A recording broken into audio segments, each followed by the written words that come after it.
We have a shortage of science, special education, and math teachers, and we've had a shortage of teachers in those areas for decades. This is nothing new, bringing up the fact that in other areas, in other disciplines, we do a very good job of filling teacher positions. In the social studies, for example, the electives, we don't really have a shortage of teachers, but in these specific high-need areas, North Carolina is having a difficult time cultivating teachers in state and recruiting them from out of state. That seems strange to me, frankly, because we have a number of education schools at North Carolina universities. So why are they not producing the teachers the state needs?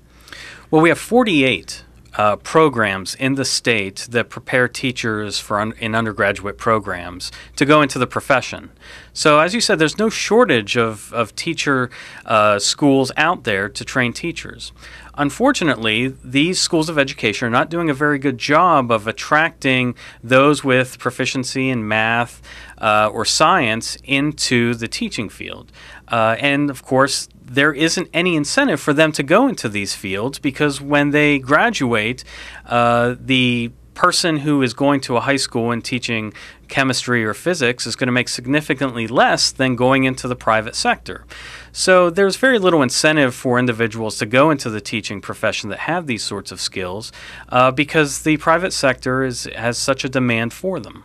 Well, then what kind of expertise are the education schools graduating?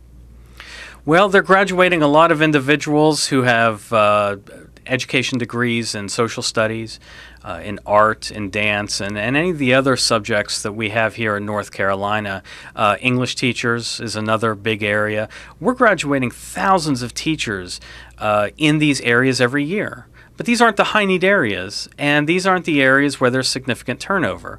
So the problem is we have a surplus of teachers in those areas, and we have a deficit of teachers in those science, math, and special education, and there doesn't seem to be much of a movement to try to increase the number of teachers graduating in these areas.